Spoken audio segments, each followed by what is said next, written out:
I was standing in the hallway closet of my own daughter's house, reaching for a jacket I'd left there the previous winter, when I heard her voice through the kitchen doorway, low and careful, telling her husband something about me that was, in every specific financial detail, completely wrong. I want to tell you what she said, and then I want to tell you about a document sitting in my attorney's office, signed 9 days earlier, that made the moment considerably more complicated than a simple misunderstanding about my bank balance.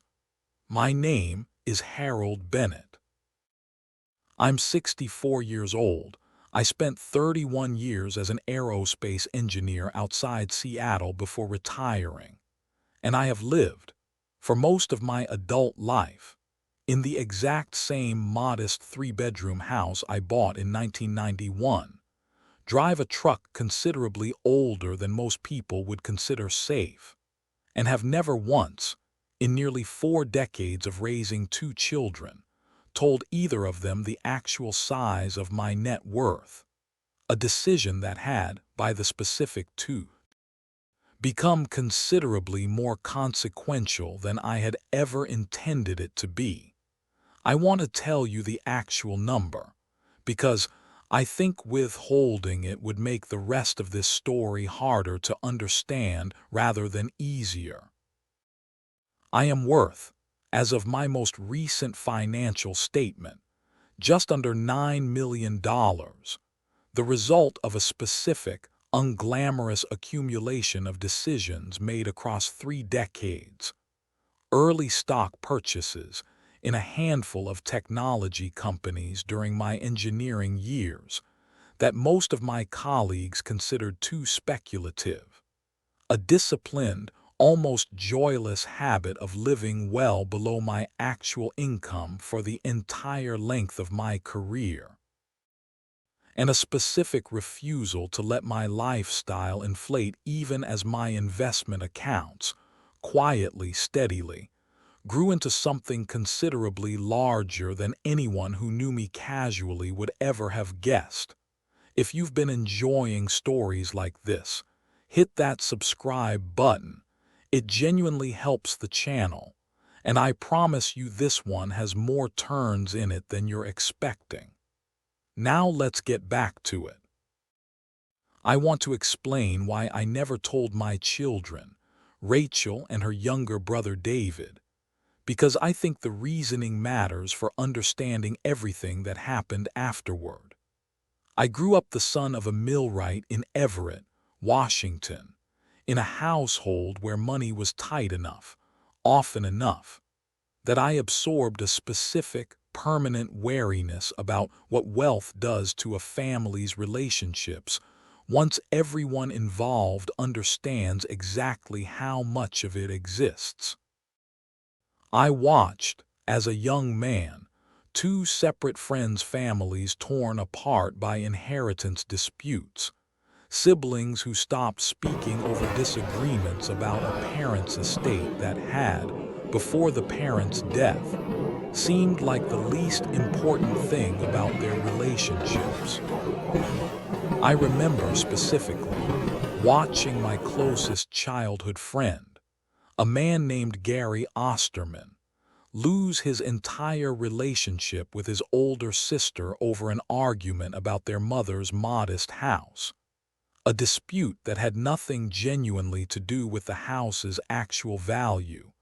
and everything to do with decades of quiet resentment finally finding a concrete, tangible thing to attach itself to. I attended their mother's funeral and watched the two of them stand on opposite sides of the same small chapel, unable to look at each other, and I remember thinking, driving home that day in my 20s, that I never wanted money to have that kind of power over my own future family, however much money I eventually ended up with. I decided, somewhere in my 30s, watching my own investment accounts begin their slow, compounding climb, that I was not going to let money become the thing that defined how my children understood their relationship with me, or with each other. That decision meant, in practice, that Rachel and David grew up watching a father who drove old trucks and clipped coupons, and repaired his own home's plumbing rather than calling a professional, genuinely believing, I think, that our family's finances were comfortable but unremarkable. A middle-class engineer's salary carefully managed rather than the specific, considerable wealth actually sitting in accounts neither of them had any reason to know existed. I want to be honest that this wasn't purely selfless discipline on my part. There was real pleasure in it too, a specific satisfaction I took in living modestly regardless of what my bank statement said, a value system I'd built for myself that I never wanted money to override, even as the number in those accounts grew into something that would have, if either of my children had known about it, changed how they understood nearly every conversation we'd ever had. If you're finding this story compelling, don't forget to like and subscribe, because the next part is where this story stops being simple. Rachel is 38 now, married 9 years to a man named Mark Delgado, who runs a small commercial contracting business here in the Seattle area, and they have 2 children, my grandchildren, Sophie and Theo, 7 and 5. I want to describe my relationship with Rachel before I tell you about that Tuesday evening, because I think it matters for understanding exactly how genuine and how misguided the specific conversation I overheard actually was. Rachel and I have always been close, in a specific, uncomplicated way that I've been genuinely grateful for across her entire adult life. She calls me every Sunday without fail, a habit she started the year she moved out for college, and has never once let lapse in the 16 years since. I remember those early college calls vividly, Rachel homesick and uncertain in her first semester, calling not because anything specific had gone wrong but simply because she wanted to hear my voice, a habit that never faded even as her life grew considerably more independent over the following years. She brings the kids over most weekends, unprompted, understanding, I think, without either of us ever having to say it directly, that a widower living alone benefits from exactly that kind of regular, unforced presence in his life.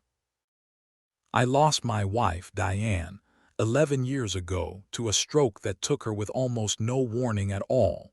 and I want to describe the specific way Rachel showed up for me during those first raw months, 27 years old at the time, driving over almost every evening for the first 6 weeks, not always to talk, sometimes simply to sit with me in the same house Diane and I had shared for 2 decades, understanding, in a way that felt considerably more mature than exactly what kind of quiet company a grieving parent actually needs. Her steady, weekly attention in the years since has been one of the genuine anchors of my life, considerably more valuable to me than any number sitting in an investment account. If this story has you hooked, drop a comment and hit subscribe, because what happens next is the part I still think about most. I want to tell you about the trust fund now, because understanding it properly requires going back 9 days before that Tuesday evening to a conversation with my estate attorney, a careful, precise woman named Patricia Nkemelu, who has managed my financial planning for almost 15 years. I called Patricia that week because of something I'd learned secondhand through a mutual acquaintance who golfs with Mark's business partner. That Mark's contracting business, which had seemed from the outside like a steady, successful operation for most of the preceding decade, had actually taken on considerably more debt than either Rachel or, apparently, most of Mark's own extended circle fully understood. A specific, mounting financial strain tied to two large commercial projects that had gone badly over the preceding 18 months, cost overruns and delayed payments compounding into a debt load that, according to my source, had grown seriously concerning. I remember the specific unease of receiving that information, standing in my own kitchen on a Thursday evening. A phone call from an old golfing buddy named Ted Kowalczyk, who mentioned it almost in passing, not realizing the weight it would carry once it reached me. Ted didn't know he was delivering news that was going to reshape my entire estate planning strategy within the week. He simply mentioned, in the specific casual way men our age discuss mutual acquaintances' businesses, that Mark's company had apparently taken on some rough projects lately. The kind of comment that could have meant almost nothing, and that instead, once I sat with it, felt considerably more significant given how directly it touched my own daughter's financial. I remember pressing Ted gently for more detail during that call, careful not to seem overly alarmed in a way that might make him regret mentioning it at all. And I remember him telling me, somewhat reluctantly, that his understanding came secondhand from his own business partner, who occasionally worked with the same subcontractors Mark used. A specific chain of information that I understood, even at the time, was imperfect and unverified. Exactly the kind of second-hand impression that could easily be exaggerated or entirely mistaken by the time it reached me. I want to be honest that this uncertainty was part of what made my decision to act on it, without verifying directly with Rachel or Mark first, feel considerably more fraught in retrospect than it had in the moment. Sitting in my kitchen turning over information I had no way, at the time, of confirming or dismissing with any real confidence. If you've been enjoying stories like this, hit that subscribe button. It genuinely helps the channel. I want to describe what that information did to my thinking, because I think the specific reasoning behind what I did next matters enormously for understanding whether it was the right decision. My existing estate plan, drawn up years earlier, left Rachel a substantial direct inheritance, structured as a simple, outright distribution upon my death. The kind of straightforward trust document that hands a beneficiary their full share, with no restrictions or protections attached. If Mark's business debt situation was as serious as I'd been told, and if that debt situation continued deteriorating, I understood, with Patricia's careful explanation, that a large, unprotected inheritance left directly to Rachel could become, functionally, an asset exposed to creditors pursuing Mark's business liabilities, particularly given how thoroughly intertwined most married couples' finances become over nearly a decade of marriage. I sat in Patricia's office that afternoon turning the specific ethical weight of the decision over in my mind,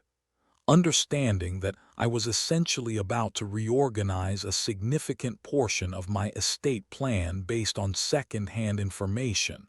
I hadn't verified directly with either Rachel or Mark. A decision that felt, even as I made it, like walking a careful line between protective diligence and a kind of quiet overreach into my daughter's marriage that I wasn't entire. Patricia, sensing my hesitation, told me something I've thought about often since, that estate protection decisions rarely arrive with perfect information, and that the specific role of a trust structure like the one she was proposing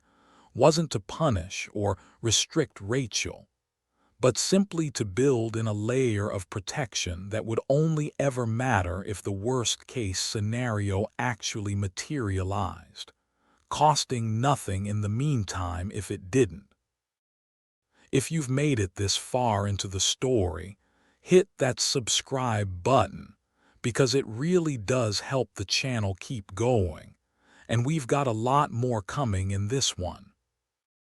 Patricia and I spent most of that meeting, 9 days before the Tuesday evening I'm describing, restructuring Rachel's portion of my estate plan into what's called a discretionary spendthrift trust, a specific legal structure designed to shield inherited assets from a beneficiary's creditors, distributing funds through a trustee's careful discretion, rather than as a single, direct, attachable lump sum. The practical effect of this restructuring, and I want to be precise about this because it's the exact detail that made my overheard conversation with Rachel so much more complicated than a simple misunderstanding,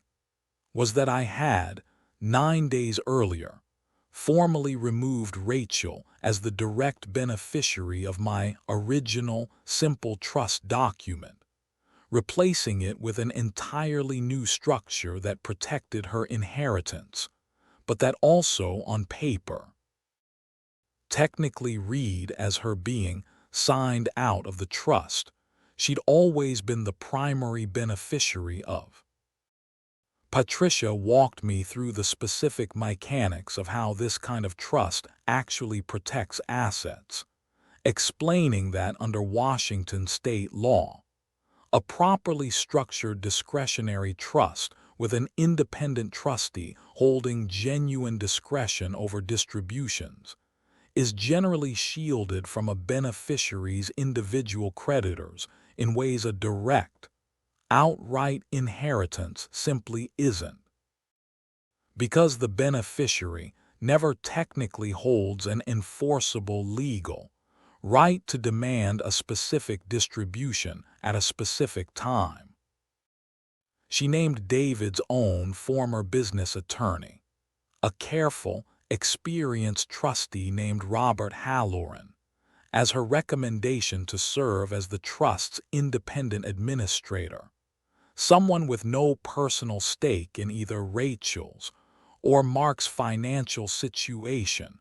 who could make measured, professional distribution decisions insulated from the emotional complexity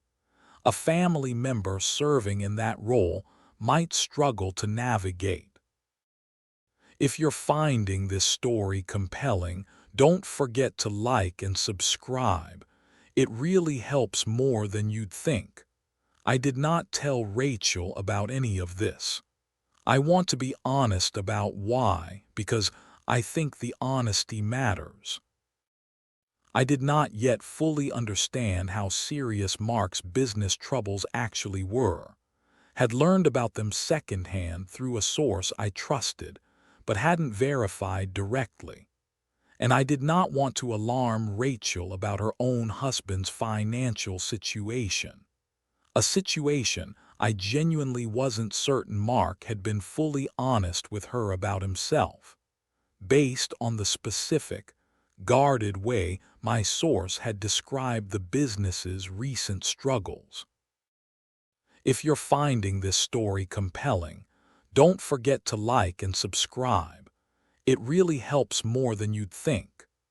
The Tuesday evening in question happened 9 days after that meeting with Patricia, an ordinary dinner at Rachel and Mark's house that I attend most weeks, arriving early enough that afternoon to help Sophie with a school project before dinner. The specific, easy rhythm of a grandfather's regular presence in his grandchildren's lives. I want to describe that afternoon before the closet moment, because I think the ordinariness of it matters for understanding how unprepared I was for what I was about to overhear. Sophie's project was a diorama about the water cycle, and I remember the specific satisfaction of helping her glue cotton balls into clouds at their kitchen table. Theo running circles around us with a toy truck, the entire house carrying the particular warm chaos of a family evening I'd come to treasure more than almost anything else in my life since Diane died. I went to the hallway closet partway through the evening, looking for a jacket I remembered leaving there during a cold snap the previous month, and it was standing in that closet, the door mostly closed, that I heard Rachel's voice through the kitchen doorway, considerably more clearly than either of them likely realized, given how the sound traveled through that particular hallway. I remember the specific, mundane detail of what I was doing in that exact moment, reaching past a row of the children's rain boots, my hand closing around the familiar canvas of my old jacket, when the tone of Rachel's voice, low and serious, in a way that was unusual for an ordinary Tuesday dinner, made me pause instead of immediately walking back out. "I'm serious, Mark," she was saying, her voice carrying a specific, careful concern I recognized immediately as genuine rather than dismissive. "I don't think we can keep assuming Dad's going to be fine on his own forever. He's living off his pension and Social Security. That house isn't worth much, and he's 64. We need to start actually planning for what happens if he needs help someday, instead of just hoping it doesn't come up. My dad's basically broke, and I don't think he'd ever ask us for anything even if he genuinely needed it. We have to be the ones thinking ahead here." I remember Mark's response, quieter, harder to hear clearly, something about their own finances being tight enough already, and Rachel's reply, immediate and firm, that they'd figure it out because that's simply what family does. A sentence that landed, standing in that closet, with a specific weight I still find difficult to fully. If you've made it this far into the story, hit that subscribe button, because it really does help the channel keep going. I want to describe what it felt like, standing in that closet, hearing my own daughter describe me as essentially broke, planning quietly out of genuine love, for a future where she and Mark might need to financially support me, entirely unaware that I was worth, at that exact moment, just under $9 million, and entirely unaware that I had, 9 days earlier, signed a document technically removing her from a trust she had no idea existed in the first place. I did not move for what felt like a very long time, standing in that half-closed closet, holding a jacket I'd forgotten I was even reaching for, processing a specific, disorienting collision of emotions that I don't think I've fully sorted through even now, months later. I remember the specific, almost physical sensation of standing in that narrow space, surrounded by my grandchildren's coats and boots, listening to my daughter plan a sacrifice on my behalf that she had no way of knowing was entirely unnecessary, and feeling something that I can only describe as a kind of vertigo, the specific disorientation of two completely different versions of reality existing simultaneously in the same house. The reality Rachel believed in, where her aging father lived modestly because he had to, and the reality I actually inhabited, where that modesty had always been a choice layered over considerable, invisible resources. I remember thinking, standing there, about all the other conversations I must have missed or misunderstood over the years, wondering how many other decisions Rachel had quietly made based on an incomplete picture of our family's actual circumstances. If you've been enjoying stories like this, hit that subscribe button. It genuinely helps the channel, and we've got a lot more coming in this one. The first emotion, and I want to be honest that it arrived before anything more complicated, was a kind of overwhelming, humbling gratitude. My daughter, who I had spent decades deliberately keeping in the dark about my actual finances, was planning, unprompted, out of nothing but genuine love, to support me in my old age, believing me to be considerably more financially vulnerable than I actually was. There was no calculation in her voice, no resentment, nothing but the specific, quiet devotion of a daughter thinking ahead for a parent she loved. I want you to sit with that for a moment, because I think it's the actual emotional center of this entire story, more than the trust fund technicality that gives it its dramatic shape. If you're finding this story compelling, don't forget to like and subscribe. It really helps more than you'd think. The second emotion, arriving considerably more slowly, was a specific mounting discomfort about the trust restructuring I'd completed 9 days earlier without telling her. Standing in that closet, understanding how genuinely Rachel believed I might need financial help someday, I understood, with a clarity I hadn't fully had in Patricia's office, exactly how strange and potentially hurtful it was going to look if Rachel ever discovered, through some future estate document review, that I had quietly removed her as a direct beneficiary during the exact same period she was planning out of love to potentially support me financially. The protective reasoning behind the restructuring was sound, but I understood, standing in that closet, that reasoning alone wasn't going to be enough if Rachel ever learned about it secondhand, without the full context, the way I had learned about Mark's business troubles. I did not say anything that evening. I want to be honest about that too, because I think it matters for understanding the specific, difficult weeks that followed. I retrieved my jacket, closed the closet door, and rejoined dinner as though I hadn't heard a single word of that kitchen conversation, carrying, for the rest of that evening and for several days afterward,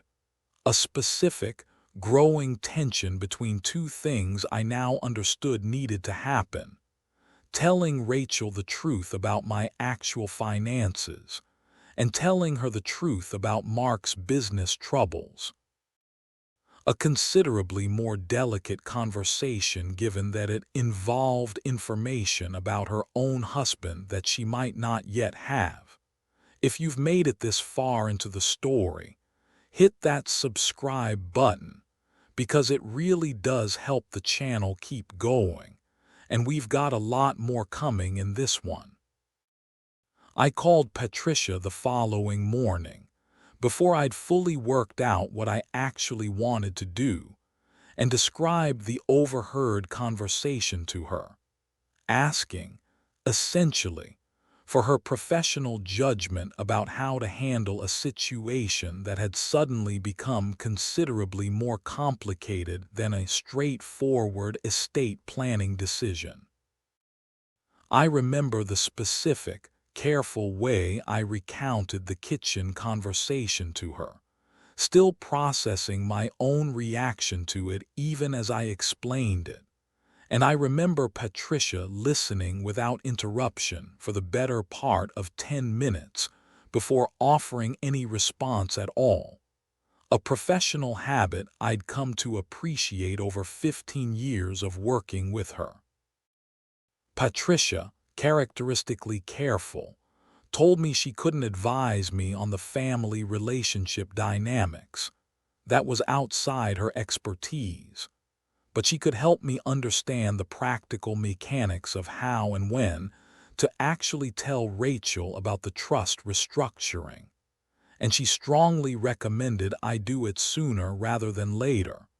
before any future estate document review turned the revelation into something that looked, from Rachel's perspective, like a decision I'd been actively hiding from her, rather than one I simply hadn't found the right moment to explain. She told me, too, something I've thought about often since, that in her 15 years of estate planning work, the families who navigated these kinds of protective restructurings most successfully were almost always the ones who combined the legal protection with genuine transparency, rather than treating the two as separate tracks that never needed to intersect. If you're finding this story compelling, don't forget to like and subscribe. It really helps more than you'd think. If this story moved you, let me know in the comments, and don't forget to hit that subscribe button, because this one isn't finished yet. I spent the following week working through exactly how to have this conversation, understanding that it actually required untangling two separate, significant revelations. First, the actual size of my net worth, a fact I had kept from both my children for nearly 4 decades. And second, the specific reason behind the trust restructuring, which meant telling Rachel about Mark's business troubles, information I wasn't entirely certain she already had.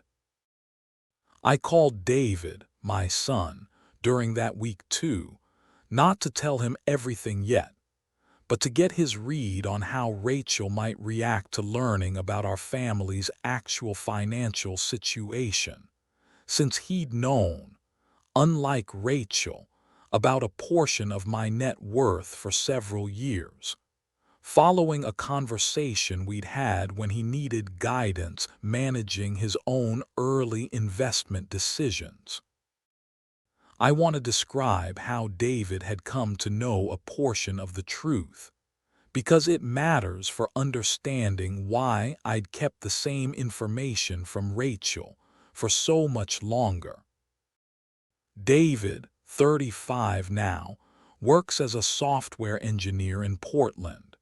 and about 6 years earlier, having just received his first significant equity vesting from a startup he joined early, had called me specifically for investment advice,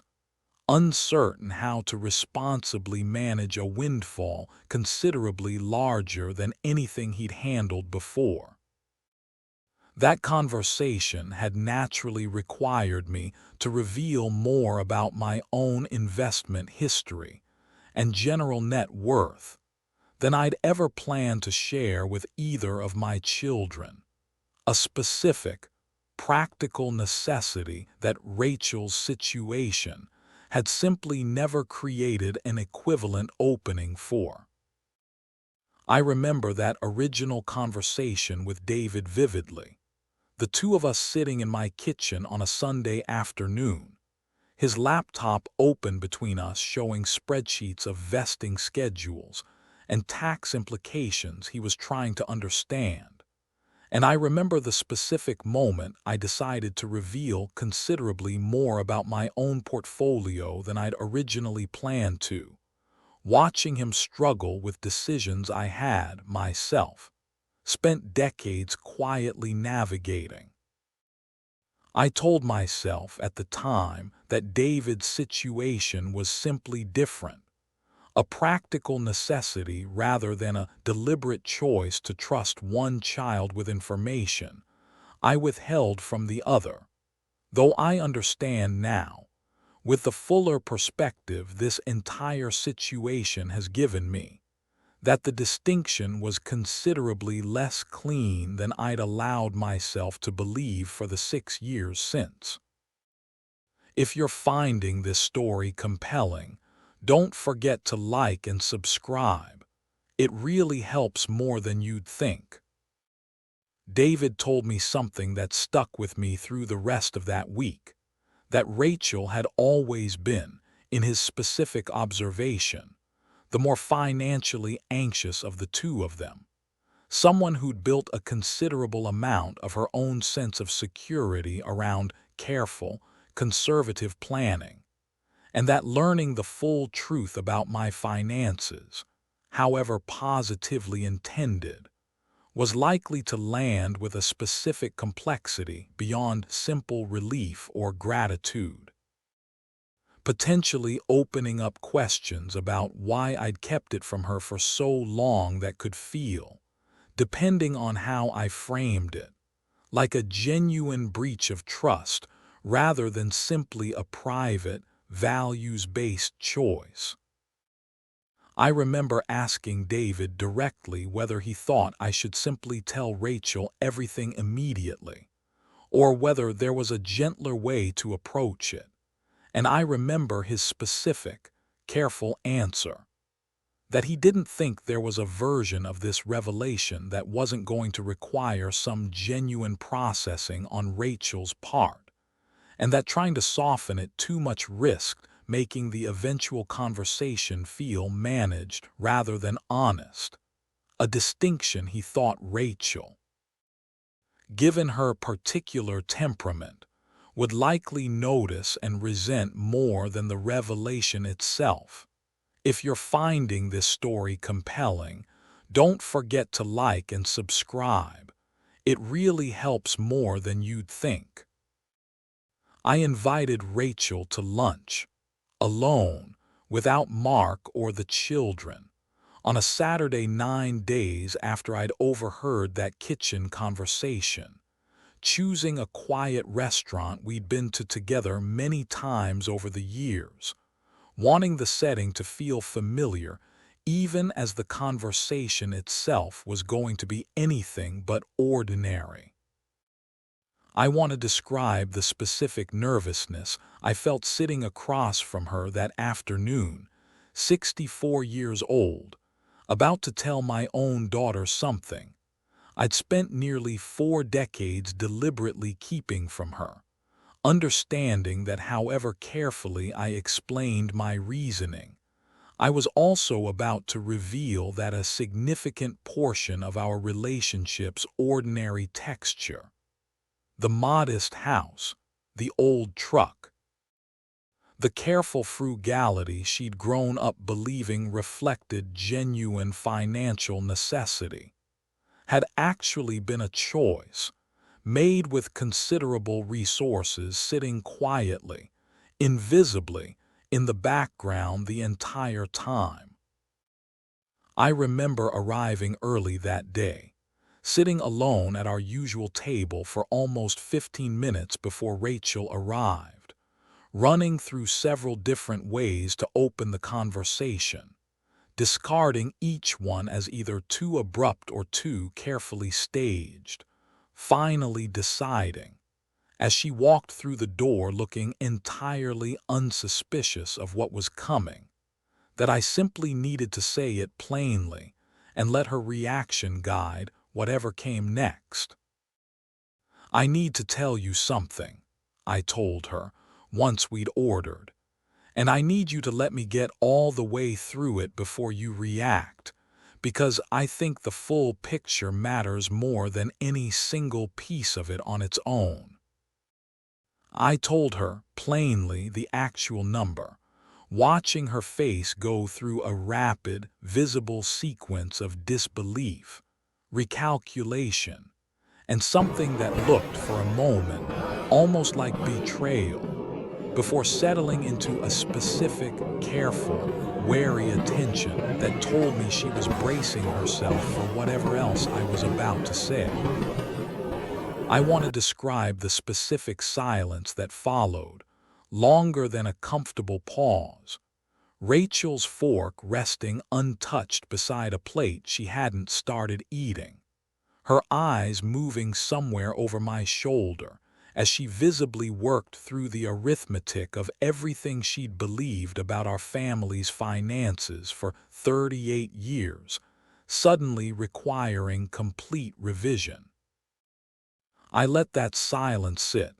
understanding that filling it too quickly with further explanation would only compound the specific disorientation she was clearly experiencing. If you've made it this far into the story, hit that subscribe button, because it really does help the channel keep going. $9 million, she repeated, her voice quiet. Dad, I've spent years thinking about how we're going to help take care of you someday. I told Mark just last week that we needed to start planning for it, that you were basically living on nothing. I told her I knew, that I'd overheard exactly that conversation, standing in her hallway closet 9 days earlier, and I watched a fresh wave of complicated emotion cross her face, embarrassment layered over the earlier shock, understanding that I'd not only kept my finances from her for decades, but had, quite literally, overheard her planning to financially support a father who didn't need it at all. I asked her, gently, why she'd never once asked me directly about our family's finances over the years, curious whether there had been some specific moment where she'd considered it and decided against it. She told me she'd simply never thought to question it, that a father who drove an old truck and lived in the same modest house for decades had never given her any reason to imagine a different reality existed underneath that surface, and that the specific completeness of my own performance, if that was even the right word for it, had been thorough enough that questioning it had genuinely never occurred to her. I remember once in college, she told me, her voice thoughtful now rather than shocked, a roommate asked me what you did for a living, and when I told her you were an engineer who'd retired early, she assumed we must be pretty comfortable. I remember correcting her, actually, telling her you were careful with money, that we weren't like her family. I believed that completely, Dad. I wasn't performing modesty for anyone. I genuinely thought that's just who we were. I want to describe what it felt like, hearing her recount that specific memory, understanding just how deeply and how genuinely my own careful choices had shaped her entire understanding of our family's identity, not as a temporary misunderstanding, but as a foundational belief she'd carried, unquestioned, into her own adult life and her own marriage. If you've made it this far into the story, hit that subscribe button, because it really does help the channel keep going. If this story has you hooked, drop a comment and hit subscribe, because what happens next is the part I still think about most. I told her then about the trust restructuring, choosing my words carefully, wanting her to understand the protective reasoning before she had to process the specific, uncomfortable fact that I'd learned about Mark's business troubles from a secondhand source, rather than from her or Mark directly. I watched her face change again, this time into something that looked unmistakably like genuine alarm. And she told me, her voice tightening, that she didn't fully understand what I was describing, that Mark had told her the business was going through a slow stretch, but had never once used language suggesting anything as serious as what my information implied. I want to describe the specific, difficult realization that crossed both our faces in that moment, sitting in that quiet restaurant, understanding simultaneously that I had just revealed two separate pieces of hidden information in a single lunch, my own wealth, and the possibility that her husband had been considerably less forthcoming with her about their family's actual financial situation than either of us had assumed going into that conversation. If you're finding this story compelling, don't forget to like and subscribe.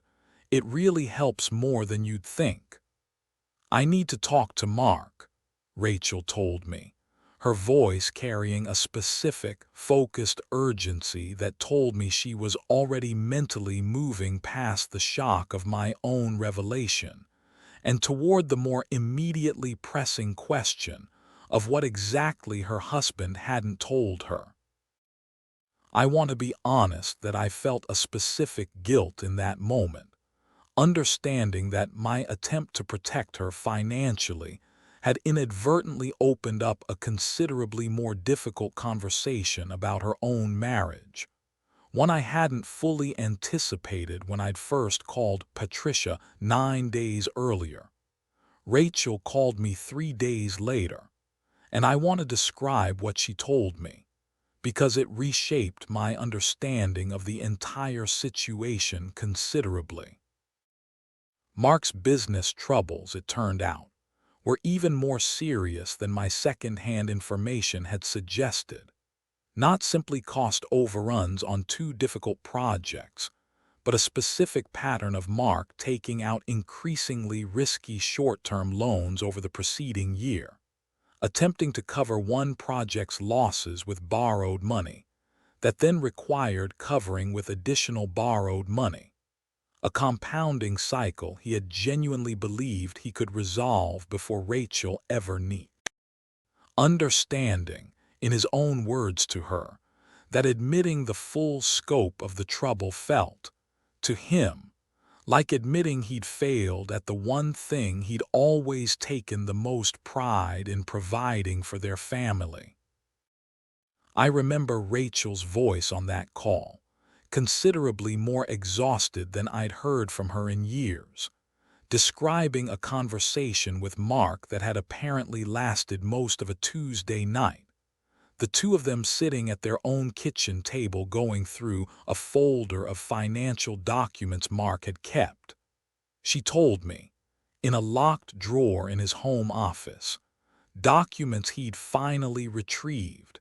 and laid out in full once she'd confronted him directly with what I'd told her. She described watching Mark cry, something she said she'd witnessed perhaps twice in 9 years of marriage, a specific, raw admission of shame that she said had been, in its own painful way, one of the more honest conversations they'd ever had together. She told me the folder contained considerably more documentation than she'd expected, statements from 4 different short-term lenders, each loan apparently taken out to cover payments on the previous one, a specific, escalating pattern that she said made visible, in a way nothing else could have, exactly how deep and how long Mark had been managing this crisis in isolation. She described sitting at that table until nearly 2 in the morning, the two of them working through every single document together, Mark answering every question she asked with a specific, exhausted honesty that she said felt, despite everything, like the beginning of something considerably more solid than the version of their marriage that had existed before that night. If this story has you hooked, drop a comment and hit subscribe, because what happens next is the part I still think about most. He said he kept thinking he could fix it before I found out, Rachel told me. Every single loan, he told himself it was the last one, that the next project payment would clear everything, and then it never quite did, and he just kept digging instead of stopping to tell me how deep the hole actually was. I don't think he was trying. I think he was trying to protect me from something he was ashamed of, and it just kept getting worse the longer he waited. If you've made it this far into the story, hit that subscribe button, because it really does help the channel keep going, and we've got a lot more coming in this one. I want to describe the weeks that followed, because they required considerably more from all of us than a single revealing lunch conversation. Rachel and Mark spent several difficult weeks working through the full scope of the business's financial situation together, a process that Rachel told me was, in its own way, harder on their marriage than almost anything else they'd faced in 9 years together, not because of the debt itself, but because of the specific betrayal of discovering how long Mark had been managing it alone. Unwilling to let her fully into a crisis he'd convinced himself was his responsibility to solve. I remember Rachel describing one particular evening during that stretch, about 2 weeks into the recovery process, when she'd finally asked Mark directly why he hadn't trusted her enough to tell her sooner,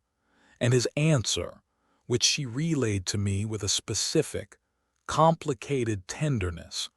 was that he'd grown up watching his own father's small business fail publicly and painfully when Mark was a teenager, an experience that had left him with a deep, largely unexamined fear that financial failure meant a fundamental failure as a provider, a fear he'd never fully worked through even after 9 years of what he'd believed, until that point, was a genuinely honest marriage. I offered, once the full picture was clear, to help, not simply handing over money outright, which Patricia and I had discussed at length and agreed,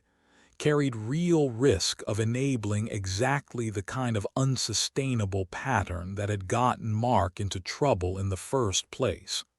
but structuring a specific, carefully bounded loan through the same trust mechanism Patricia had already built, with defined repayment terms and a business consultant Patricia recommended who specialized in exactly this kind of contracting industry, financial recovery. I want to describe the specific structure of that arrangement, because I think the details matter for understanding why it worked considerably better than a simple gift would have. The loan carried a modest, below-market interest rate, but a real one, and a defined 5-year repayment schedule that Mark himself, notably, insisted on making more aggressive than what Patricia and the consultant initially proposed, telling us he needed the discipline of a genuine obligation to fully hold himself accountable going forward. The business consultant, a sharp, no-nonsense woman named Denise Faraday, who had spent 2 decades specializing in contractor financial recovery, worked with Mark for several months on rebuilding his project bidding and cash flow management practices from the ground up, addressing the underlying operational weaknesses that had let the original cost overruns spiral as badly as they had. I met Denise myself briefly at one of the early planning sessions, and I remember being struck by her specific, no-nonsense approach to what could have easily become an emotionally fraught process, treating Mark's situation as a solvable operational problem rather than a personal failing. A framing that Rachel later told me had done more for Mark's confidence during that recovery than almost anything else, including my own financial contribution. Denise required Mark to build from scratch, a considerably more rigorous project bidding process, one that built in explicit contingency buffers for exactly the kind of cost overruns that had originally gotten him into trouble. And she required weekly check-ins for the first 4 months, a level of accountability Mark told me later he genuinely needed and had never had access to during the years he'd been running the business essentially alone.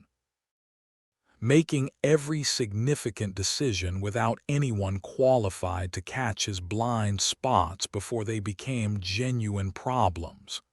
If this story moved you, let me know in the comments, and don't forget to hit that subscribe button, because this one isn't finished yet. If this story moved you, let me know in the comments, and don't forget to hit that subscribe button, because this one isn't finished yet. I didn't know, sitting in that quiet restaurant watching Rachel process the specific, layered shock of everything I was telling her, that Mark's business recovery was going to take the better part of 18 months, requiring difficult, sustained conversations between the two of them about financial transparency that neither had ever needed to build before, or that Rachel was going to insist, partway through that process, on taking a more active role in the business's finances herself. A change that both of them eventually described to me as one of the more genuinely positive developments to come out of an otherwise painful stretch. I didn't know that my own decision to finally reveal my actual net worth was going to open up a considerably larger, more complicated conversation with David as well. One that surfaced its own set of long-buried questions about fairness and disclosure that I hadn't fully anticipated when I first called Patricia's office 9 days before that ordinary Tuesday dinner. David, once he learned the full extent of what had happened with Rachel, asked me a question that I still haven't fully resolved an answer to: whether learning about my finances years before Rachel had actually been fair to her, whether my own uneven, informal disclosure pattern between my two children had itself created a different kind of imbalance I hadn't fully considered until he raised it. But that's a story for next time. The truest thing I can tell you, several months removed from that afternoon in Rachel's hallway closet, is that privacy and protection, however well-intentioned, eventually collect their own kind of interest, compounding quietly in the background the same way any withheld truth does, until the day they finally come due. I spent nearly 4 decades protecting my children from the specific complications wealth can bring to a family, and I understand now that the protection itself became its own complication. A well-meaning silence that nearly let 2 people I love, my daughter and her husband, spend years each privately, separately convinced they had to carry their hardest burdens entirely alone. I think often about the specific irony sitting at the center of this entire story, that my decades of careful modesty, designed to protect my children from ever having to think too much about money, ended up producing exactly the opposite effect I'd intended in Rachel's case. A daughter so thoroughly convinced of my financial fragility that she was quietly planning her own future sacrifices on my behalf. I don't regret the values that led me to live modestly. I've come to regret, considerably, the specific completeness of the silence around it, understanding now that there was likely a version of honesty I could have offered years earlier that preserved my values